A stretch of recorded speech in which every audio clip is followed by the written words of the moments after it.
우리의 믿음은 일방적이 아니라 상대적입니다. 내가 잘 믿고 내가 그냥 믿음으로 살면 되지. 그런데 우리의 믿음을 받으신 분이 계시죠. 세상 종교는 다 일방적인 종교입니다. 내가 잘 믿으면 돼요. 그러나 우리의 믿음은 믿음의 대상이신 하나님께 인정을 받아야 합니다. 하나님께 인정을 받아야 돼요. 믿음의 주인이신 하나님 앞에서 우리의 믿음은 두 가지로 판단받게 될 겁니다. 첫째로는 살아서 역사하는 믿음이 있습니다. 그리고 두 번째로는 죽은 믿음이 있어요. 그렇다면 어떤 믿음이 살아서 역사하는 믿음이고 어떤 믿음이 하나님께서 보실 때에 하나님과 상관없는 죽은 믿음일까요? 첫째로 살아서 역사하는 믿음은 행함이 있는 믿음이라고 말합니다. 믿음이 행함이 있어요. 믿음이 열매를 통해서 실상을 통해서 우리의 삶을 통해서 나타나는 믿음을 가리켜서 하나님이 바라보실 때 살아서 역사하는 믿음으로 보시는 것입니다. 이 믿음을 믿음의 주요 온전케 하시는 우리 예수님께서 이 믿음의 본을 보이셨어요. 우리는 지난 한 주간 고난주간을 보내셨죠.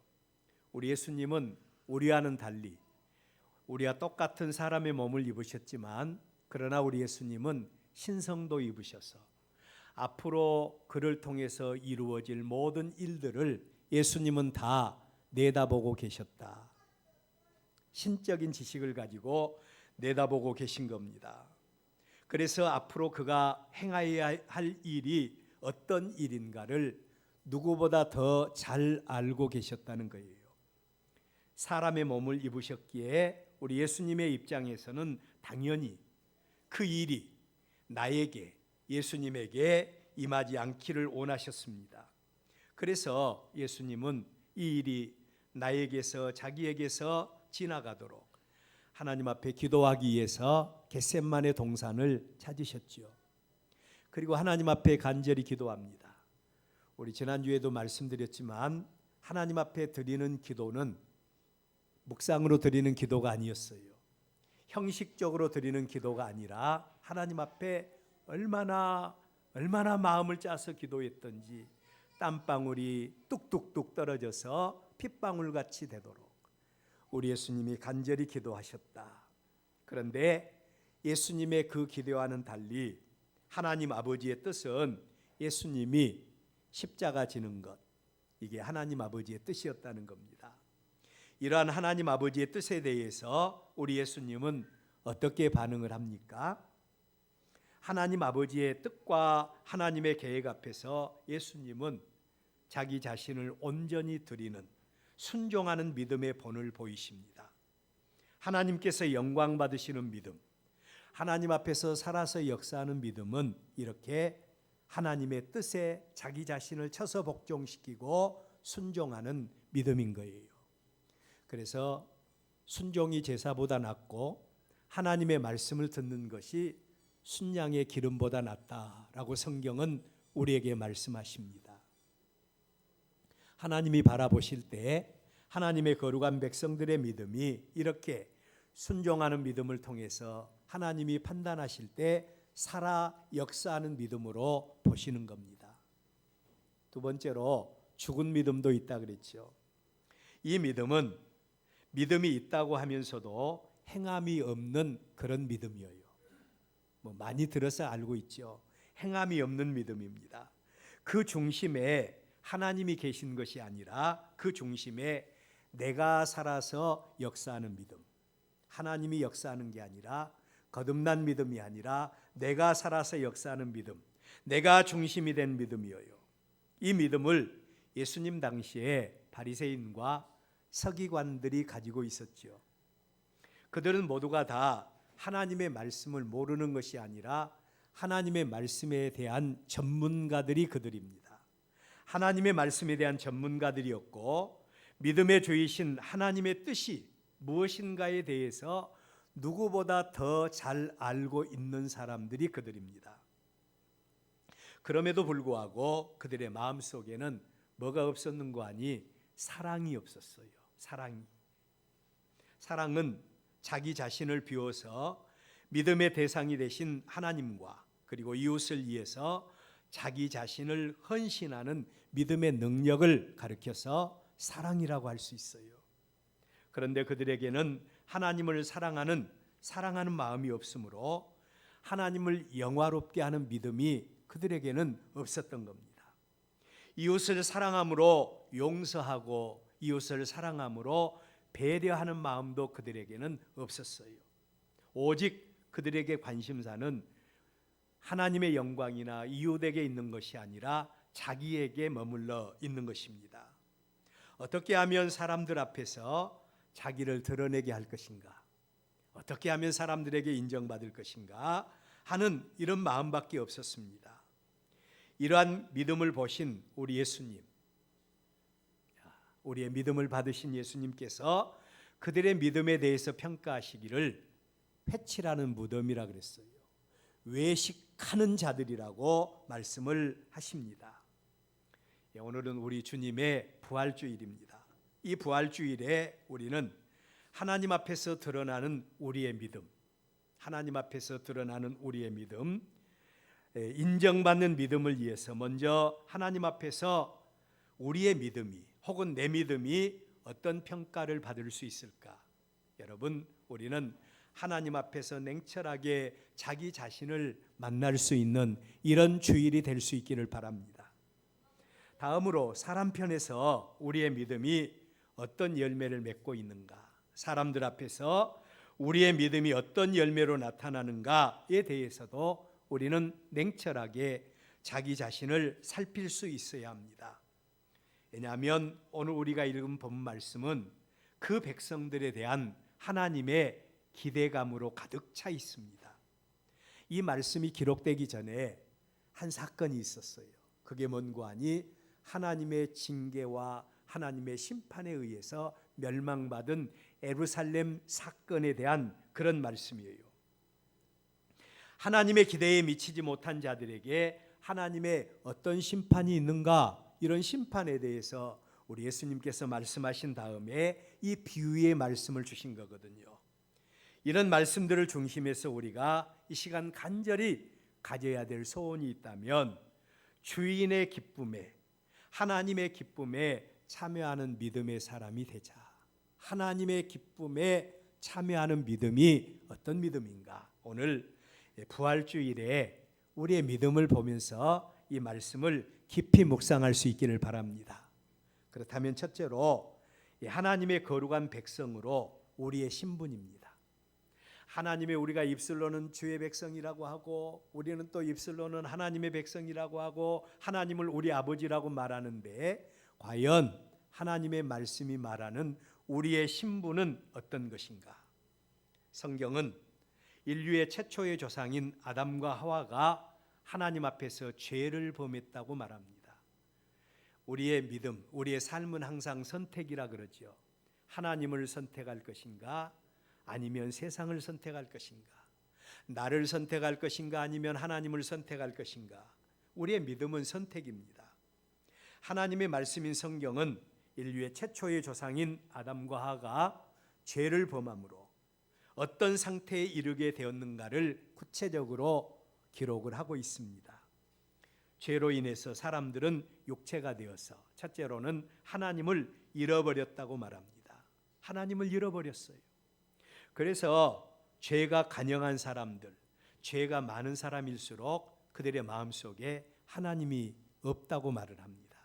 왜냐하면 그들은 죄로 인해서 하나님을 잃어버렸기 때문입니다.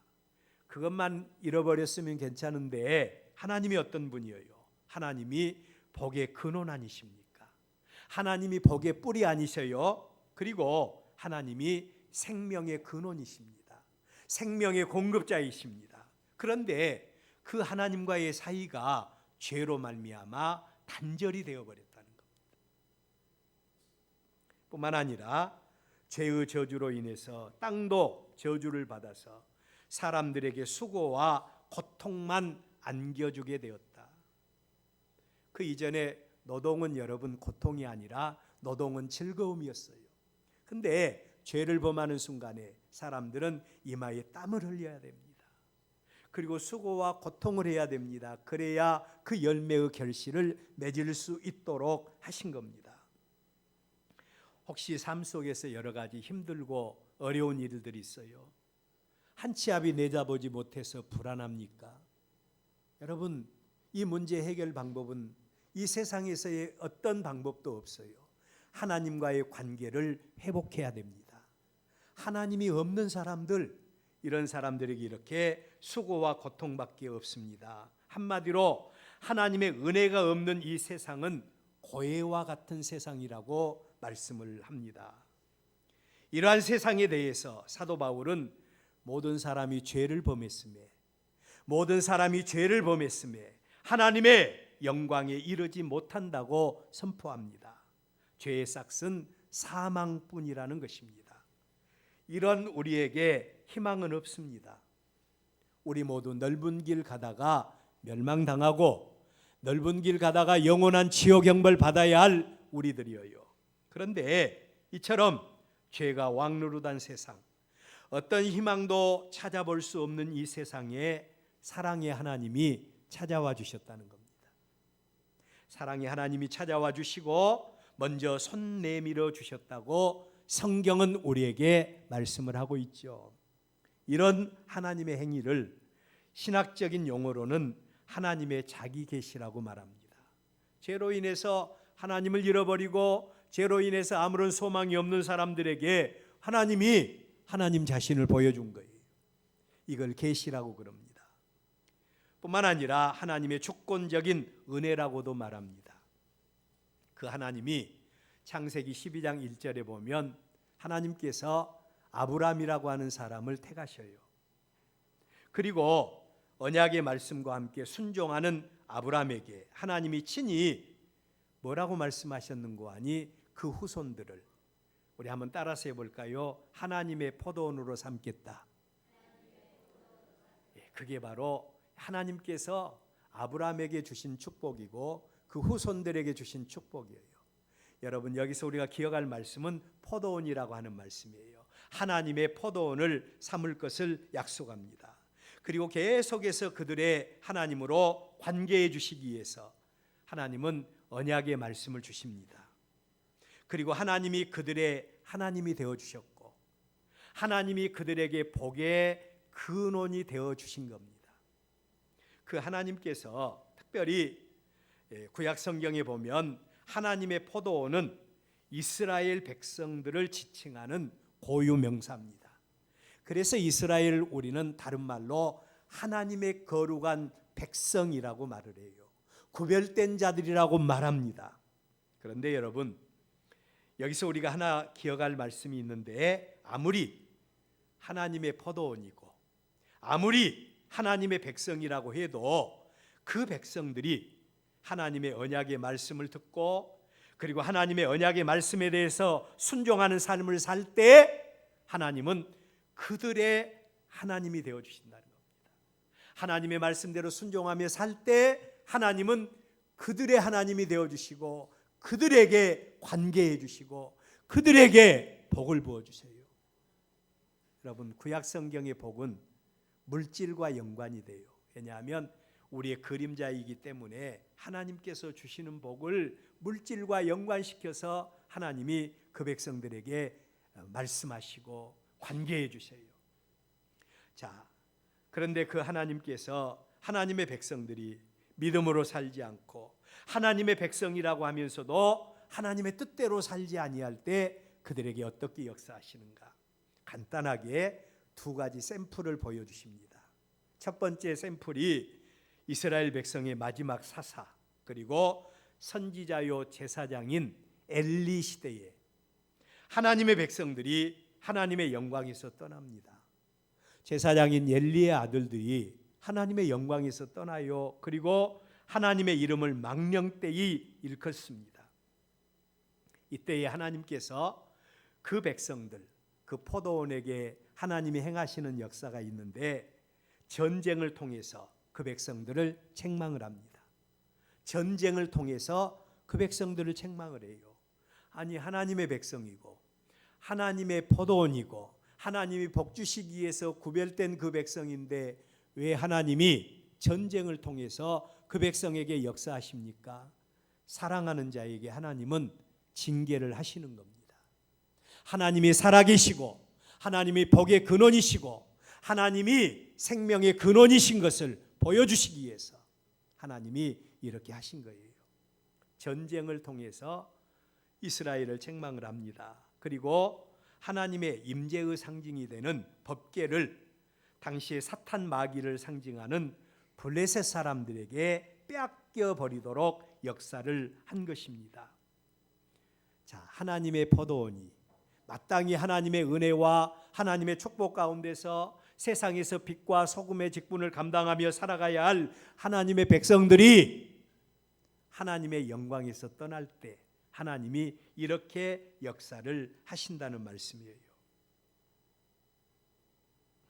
반대로 하나님의 백성들이 하나님을 경외하고 그리고 하나님의 백성들이 하나님께 영광 돌리는 믿음을 가졌을 때 하나님께서 어떻게 역사를 하시는가? 이스라엘 백성들 가운데서 최고의 왕이었던 다윗과 솔로몬 왕을 통해서 하나님을 잘 믿는 사람들에게 하나님의 말씀대로 순종하는 사람들에게 하나님이 이 복 주신다라고 말씀하면서 하나님이 복의 샘플로 보여주시는데요. 다윗을 통해서 하나님께서는 다윗 당대뿐만 아니라 그의 후손들에게까지 복을 부어주시겠다. 이게 하나님의 약속입니다.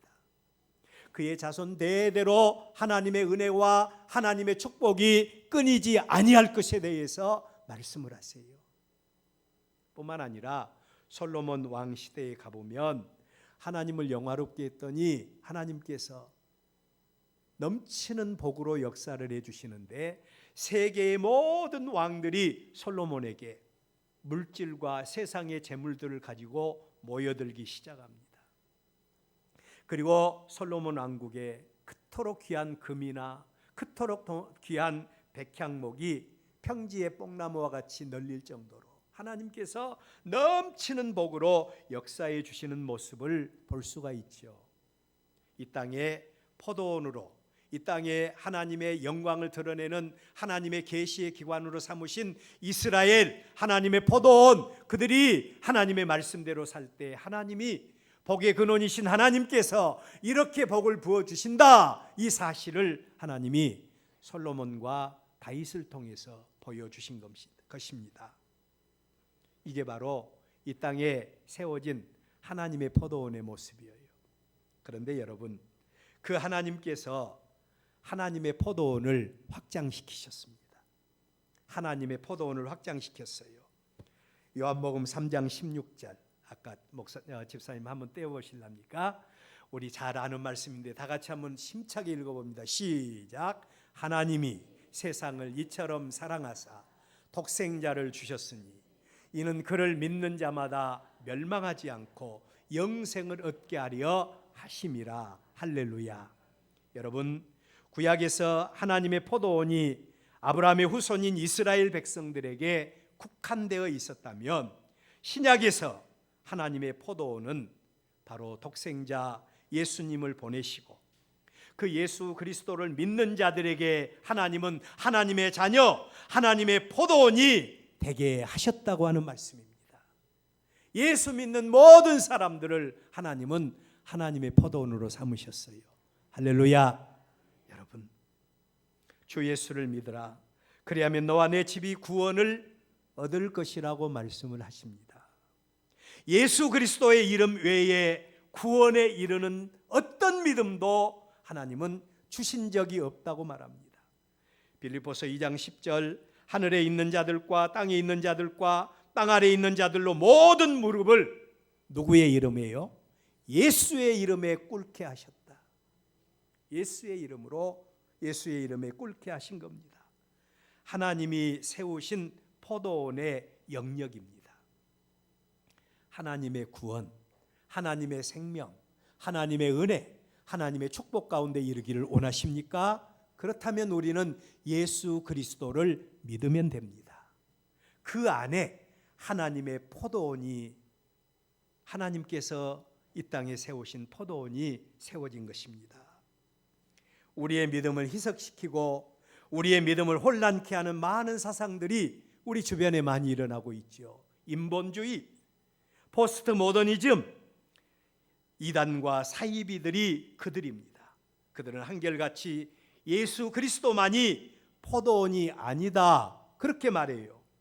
예수 외에도 얼마든지 사람의 방법으로 포도원을 만들 수 있다고 말합니다. 포도원을 만들 수 있다고 말을 해요. 우리는 물질이 우리의 포도원을 만들 수 있다고도 생각할 수 있어요. 세상에서의 성공이 포도원을 만들 수 있다고도 생각할 수 있어요. 아니면 나 자신의 어떤 육신의 일락과 세상의 쾌락이 우리의 포도원이 될 수도 있다고 생각합니다. 그런데 기억하세요. 이러한 포도원은 하나님의 포도원이 아닙니다. 하나님의 포도원이 아니에요. 그렇다면 하나님의 백성들이 누구입니까? 하나님의 백성들이 누굽니까? 하나님의 백성들은 우리 한번 따라서 해볼까요?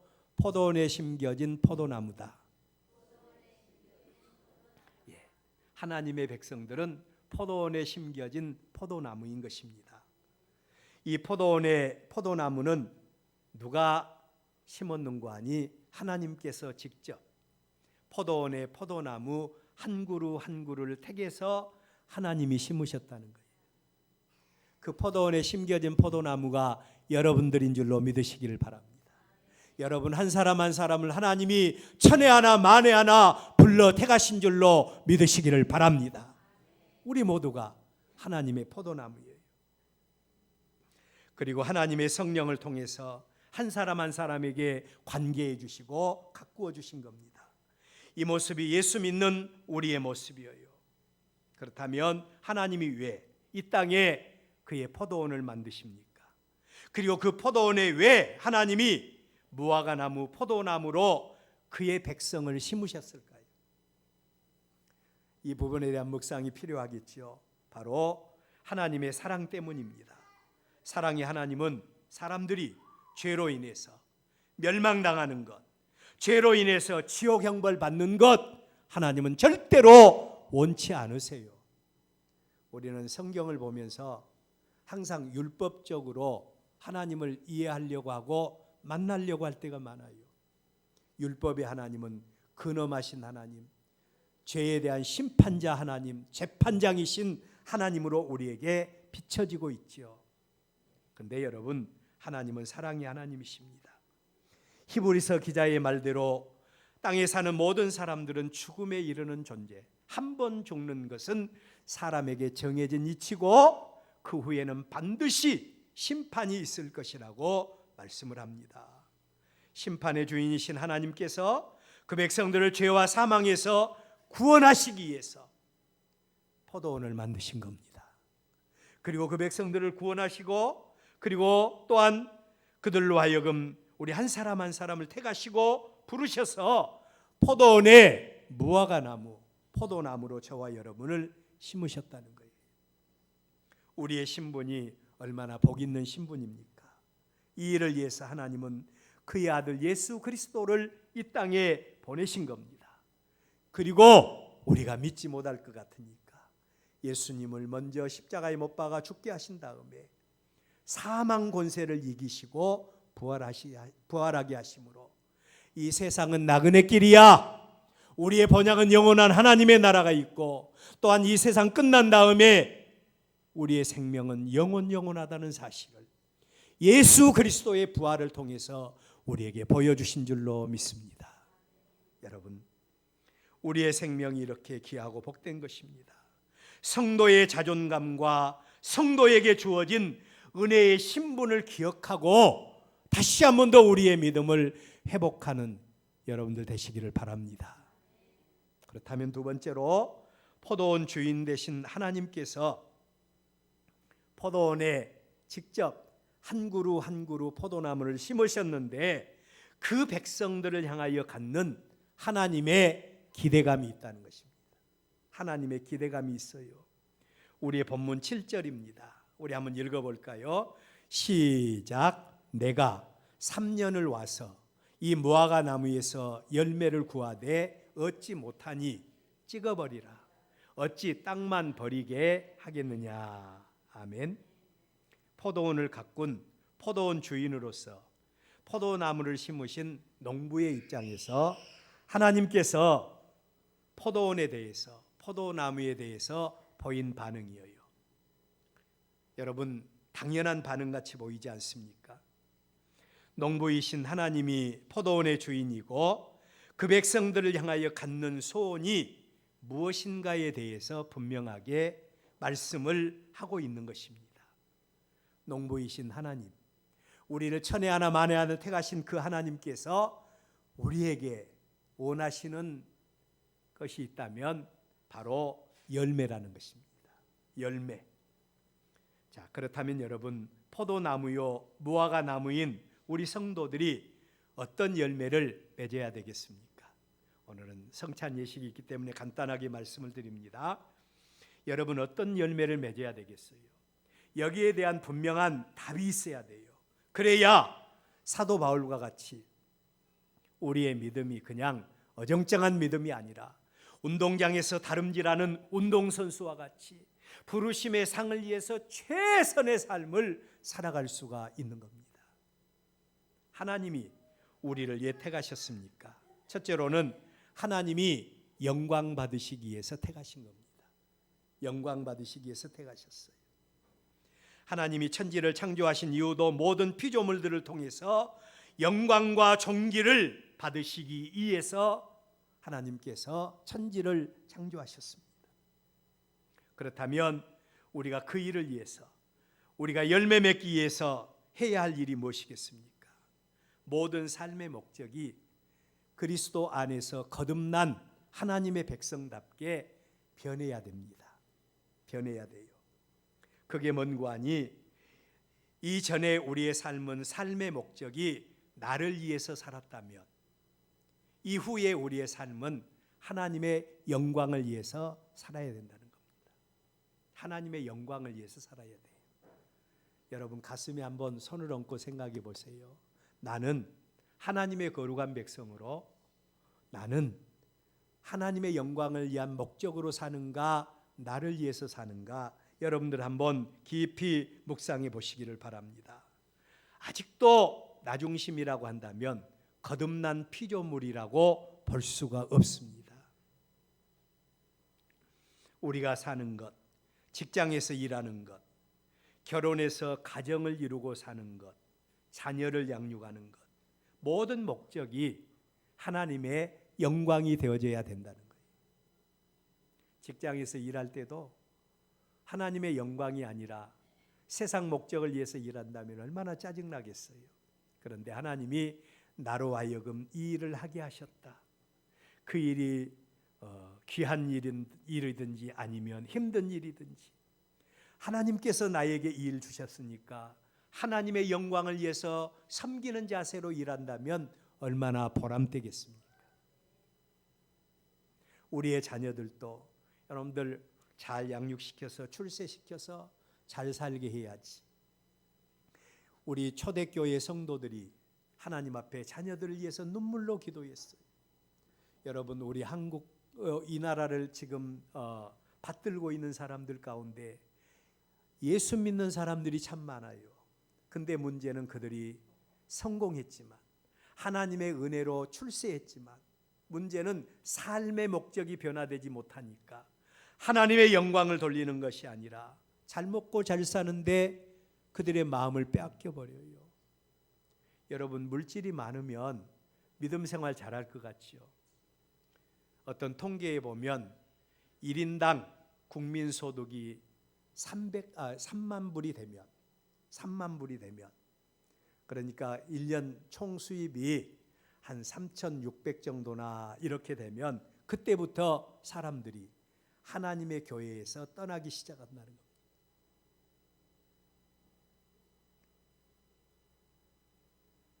왜 세상이 어둡습니까? 왜 세상이 건강치 못합니까?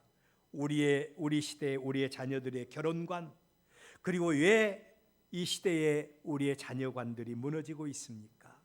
하나님을 상실해 버렸고 하나님을 잃어버린 데서 그 원인을 찾을 수밖에 없죠. 우리가 누굽니까? 하나님의 거룩한 백성, 거듭난 피조물이라고 한다면 이제 나 중심에서 하나님 중심의 삶을 살 수 있기를 바랍니다.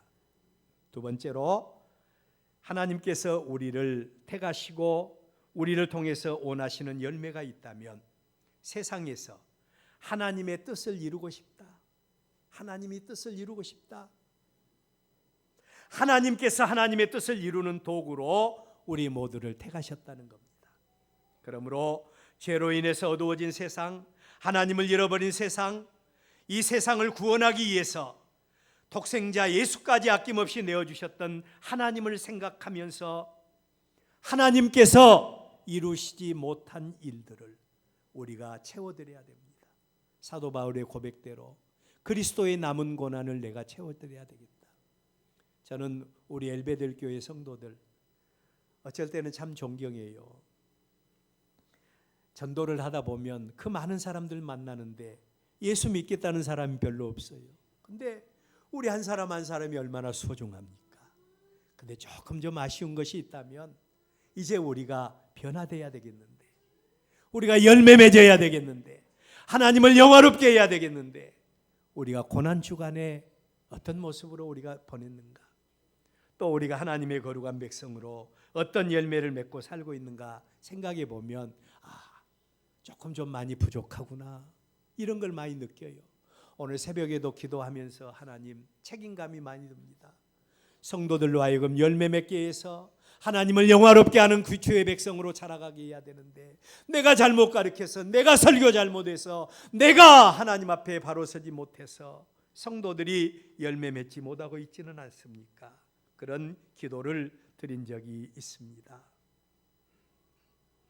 하나님을 영화롭게 하기 위해서 내게 맡겨주신 사명, 우리에게 맡겨주신 일에 대해서 최선을 다한 열매 맺는 저와 여러분들이 될 수 있기를 바랍니다.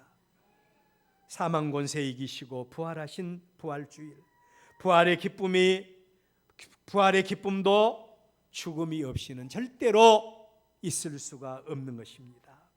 하나님의 영광을 위해서 살지 않고 하나님의 은혜와 하나님의 축복과 하나님의 영원한 소망을 기대할 수 없다는 사실을 우리는 알아야 합니다. 우리를 향한 하나님의 기대감을 가지신 하나님은 오늘 또 눈동자와 같이 저와 여러분을 지켜보고 계십니다. 마지막으로 중보자이신 예수님의 사역과 주인의 기쁨에 동참하기 위한 우리의 믿음입니다. 이 땅에 사는 성도, 하나님의 포도원에 심겨진 포도나무로 우리 그리스도인의 삶은 참 이상해요. 이중 구조 속에서 살아야 됩니다. 거듭난 피조물로 하나님의 성령이 내 안에 내주에 계신 성도들, 믿음을 가진 성도들은 우리가 하나님의 영광을 위해서 무슨 일을 해야 할 것을 잘 알고 있어요. 여러분 잘 아시죠? 잘 알고 있어요. 대답을 하지 않은 거 보니까 잘 못 들으신 거예요. 잘 알고 있죠? 우리는 하나님의 거룩한 백성으로 하나님의 어떤 삶을 살아야 할 것인가 말하지 않아도 잘 알고 있어요. 이게 바로 하나님의 성령이 우리의 마음속에 내주에 있는 하나님의 백성들의 모습이에요. 그런데 또 우리의 죄의 본성은 우리로 하여금 하나님의 백성으로 살지 못하게 하고 나를 위해서 살아라고 늘 우리의 마음속에서 우리를 미혹하고 유혹하고 있습니다. 이 싸움이, 이 갈등이 우리 그리스도인들의 싸움인 것입니다. 이걸 영적 싸움이라고 그러고 영적 전쟁이라고 그럽니다. 그래서 우리는 늘 쓰러지고 넘어집니다. 이러한 우리를 보신 하나님은 언약하신 말씀대로 우리를 바라보시면서 우리를 향하신 하나님의 소원이 열매라고 한다면 열매 맺지 못한 우리를 바라보시면서 안타까워하시면서 안 되겠다, 이 포도나무, 이 무화과나무 찍어버려야 되겠다, 하나님이 이렇게 말씀하세요. 그런데 우리 예수님은 여전히 하나님의 보좌 우편에서 우리의 중보자가 되십니다. 양손에 못 박힌 못자국을 하나님 아버지 앞에 내드리고 가슴의 창자국을 하나님 앞에 보여드리면서 오늘도 우리 예수님께서는 우리를 위해서 변호하고 계십니다. 주인이여, 금년에도 그대로 두소서. 내가 예수님이 직접 하고 걸음을 주리니 조금만 좀 기다려 주십시오. 중보자이신 우리 주 예수 그리스도의 중보 기도 소리입니다. 그의 포도원을 만드시고 우리 한 사람 한 사람을 포도나무로 소중하게 심으시고 영광 받으신 하나님 앞에서 여러분 어떻게 살아야 되겠습니까?